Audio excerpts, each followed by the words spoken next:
А ученые Удмуртии создают уникальные сорта картофеля, соединяют лучшие показатели и выводят рекордсменов. Так картофель Шудбур обещает высокую урожайность и отменный вкус. Анастасия Стерхова выяснила, осталось получить документы, и удмуртским счастьем засадят всю страну.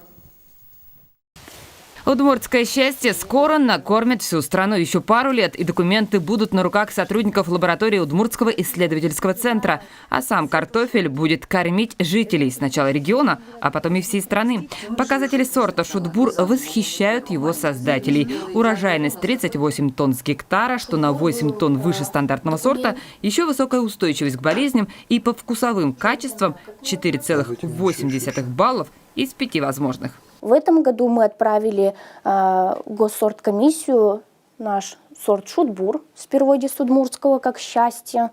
Ждем разнарядку от них. И на протяжении 3 лет на государственном уровне, так скажем, они еще будут испытываться.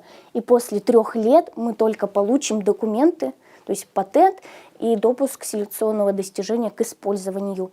Картофель Зангари из удмуртского «Василек» тоже на финишной прямой уже в конкурсных испытаниях. Селекция – дело долгое. Чтобы вывести один сорт, требуется десяток лет. У данного сорта мякоть с фиолетовой прожилкой.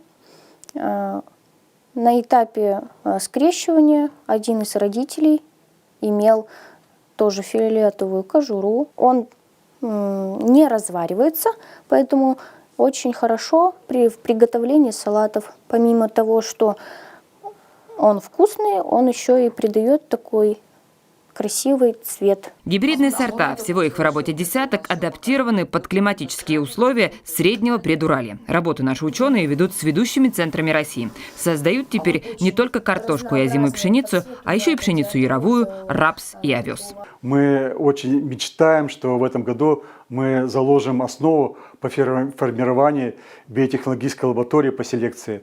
В этом году планируем получить больше 30 миллионов на оборудование.